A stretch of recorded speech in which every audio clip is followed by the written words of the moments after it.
टोटो sir, मेरा आपसे एक सवाल है कि जैसे ये ईवी का जो आपने बताया चार्जिंग सबसे बड़ी प्रॉब्लम है, दूसरा जो आपने बताया कि बैटरी का जो प्रॉब्लम है, क्योंकि जो उसकी कॉस्टिंग है बैटरी की वही बहुत ज़्यादा है। तो इस पे आपको लगता नहीं कि जो नए प्लेयर्स आ रहे हैं, या फिर मैंने अभी ऑटो एक्सपो में भी देखा था कई सारे नए प्लेयर्स बहुत सारी यूनिक चीज़ें ला रहे हैं, तो कुछ इसका तोड़ निकालना चाहिए जिससे कि प्रॉब्लम सॉल्व हो सके।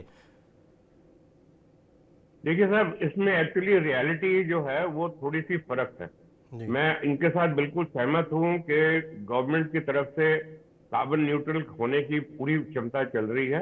बाकी जो हमारे जो टेक्नोलॉजीज हैं उनको हमको कैसे कार्बन न्यूट्रल करना है। अब आप बात करेंगे बैटरी की, तो बैटरी के अंदर जब डेट एक्सपायर हो जाती है तो उसके अंदर बहुत सारे टॉक्सिन पैदा हो जाते हैं which are very difficult to destroy. और जो आप डिस्ट्रॉय करेंगे तो again you are impacting the environment. तो ये जो चीजें हैं, प्रैक्टिकल प्रॉब्लम्स हैं। मैं मानता हूं कि आप सोलर पावर से आप बैटरी को चार्ज कर लेंगे, बट आप बैटरी की जो डिस्पोजल है वो आप कहां पे करेंगे, कैसे करेंगे? That is another thing which the technology is working on to try and neutralize the toxin जो बैटरी से पैदा होते हैं जब एग्जॉस्ट हो जाती है बैटरी।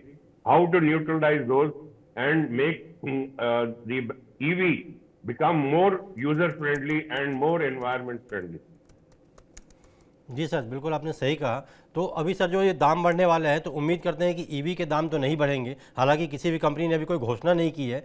तो दर्शी जी ये बताइए कि ईवी का जो अगर दाम नहीं बढ़ता है तो आपको नहीं लगता है कि लोगों का झुकाव थोड़ा और जाएगा? मान लीजिए ऐसे तो अमूमन 1 लाख रुपए का अंतर होता है, कोई एक मिड रेंज की गाड़ी पकड़ ले या मिडिल रेंज की पकड़ ले, तो उसमें 1 लाख का अंतर दिखने को मिलता है। तो ऐसे में आपको लगता है कि ईवी में अगर बढ़ोतरी कर दी जाती है तो ये एक झटका साबित होगा लोगों के लिए? देखिए, आप डेफिनेटली ईवी सर की जी, बात करते हैं तो जी ईवी की कॉस्ट भी तो ज्यादा है। अब आप पेट्रोल की गाड़ी जब लेते हैं, एक गाड़ी पेट्रोल की जो 10 लाख की मिलती है, वही गाड़ी आपको ईवी की 15 से 18 लाख के लगभग मिलती है। Now how do you balance out that extra money that you are going to dish out? तो मेरी जो अपनी फिलॉसफी तो यही है कि आप पेट्रोल की गाड़ी लीजिए और जो फालतू पैसे आपने खर्च करने हैं ईवी के ऊपर, आप उसको फिक्स डिपॉजिट में डालिए और वो फिक्स डिपॉजिट के रिटर्न के ऊपर आप पेट्रोल डालिए या डीजल डालिए and you can use that car free and yet have that capital investment in your own pocket. So these are certain philosophies.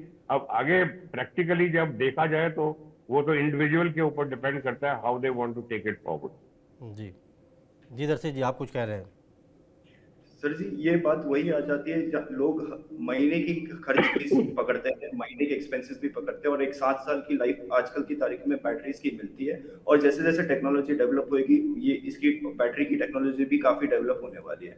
एक 7 इयर्स का एक्सपेंस भी देखेंगे तो लगभग एक आदमी एक गाड़ी, एक petrol vehicle versus N EV vehicle में, 4 व्हीलर्स में लगभग 5 to 6 लाख रुपीज सेव करता है on 7 years of ownership cost. और इसी में आप अगर देखोगे तो जो डिफरेंस करंटली जो कॉस्ट का ईवी की बढ़त नहीं हो रही है और पेट्रोल की बढ़त हो रही है, तो the difference is about 1 lakh, the delta is about 1,50,000 rupees, जो कि वो एक आदमी 1.5 से 2 साल के अंदर वो रिकवर कर देता है। जी मतलब तो आपका इससे काफी ईवी को बूस्ट मिलने वाली है। जी मतलब आपका कहना है कि ईवी कोई घाटे का सौदा नहीं है, अभी आपको ज़्यादा पैसे लग रहे हैं लेकिन वो रिकवर हो जाता है।